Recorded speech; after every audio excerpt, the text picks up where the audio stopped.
After watching this video, you're going to become a much better finisher at the rim. Despite being undersized, Steph Curry, Jalen Brunson, and Trae Young are great at finishing against elite NBA defense. Through watching every single layup they attempted this year, which was around 5 hours of film and over 1,000 clips, I'm going to share with you 5 key tips to help you on your journey to becoming an elite finisher. However, you'll be surprised that the most common mistake you are likely making isn't even to do with the layup itself. But before we get into that, here is tip number 1. Now, I want you to pay attention to their footwork in these clips.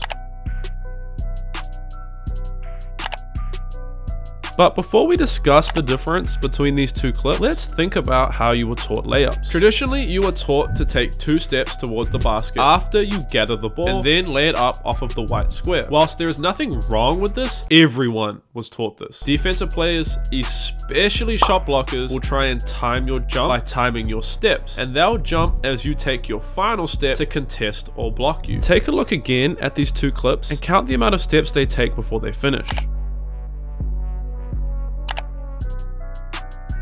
Jalen Brunson does the normal 1, 2 after gathering the ball like you were originally taught when you were young, whereas Trae Young jumps off his first step. This throws off the timing of JaVale, not allowing him to time his block through his steps. Using the first step as a small guard is a great way to finish at the rim, following a key principle of being in the air while your defender is on the ground, preventing them from being able to contest you. This tip also works in reverse, using pump fakes to get your defender in the air while you are still on the ground, but we're going to visit this later on in the video, so stay tuned. Using your first step with this next tip is a deadly way to ensure you rarely miss again. But before we get into that, let's analyze the fundamental idea of finishing off of the top of the white square. Nic Claxton is one of my favorite up-and-coming NBA players. With a 9'2" standing reach combined with a 31.5-inch standing vertical, Nic can easily touch the top of the square even from a standing start. Therefore, as a small guard, you must know how to finish high above the square, something that I think Steph Curry does really well. The Nuggets opt to switch the Warriors split action, so Michael Porter Jr. ends up guarding Steph. As Steph starts his finish, he extends his elbow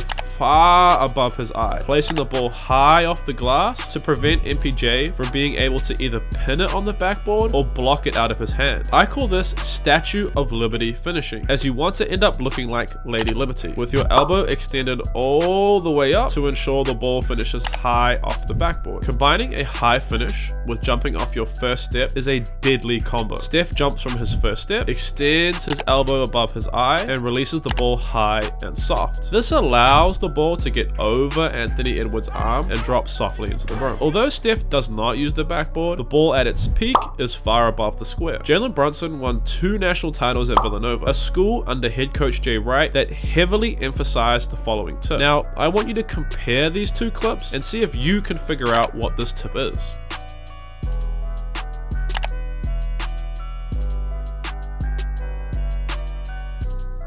If you picked up on this clip being traditional footwork and this one being off 2 feet, great work. Jay Wright is well known for emphasizing playing off of 2 feet whilst finishing at the rim. Jalen has taken this from college into the NBA, allowing him to finish against length despite his small 6'1" frame. Playing off 2 and being patient allows Jalen to discover finishes that may not have initially been there at all. This clip is a great example. He drives in against Jimmy and uses a pump fake to get him and Hero in the air, therefore being open for a finish. This relates back to our previous point in tip 1. Jalen is on the ground whilst his defenders are in the air. Take a close look at this clip and see if you can figure out our next tip. I'll play it one more time. Pay close attention to which hand Jalen uses for his layup.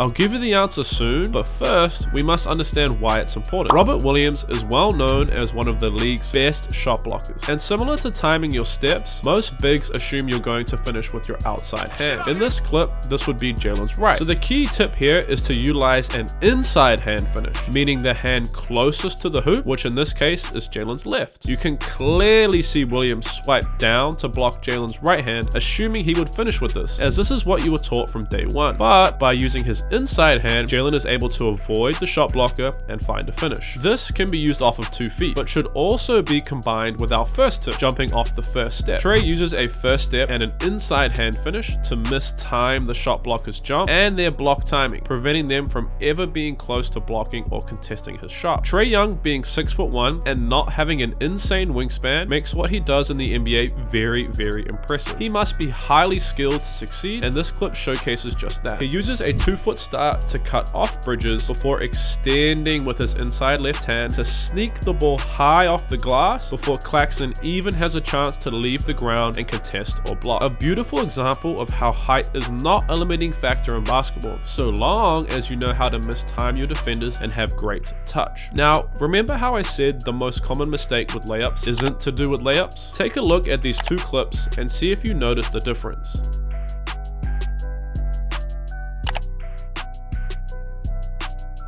I'm going to help you now by showing you a top-down view of their driving angles.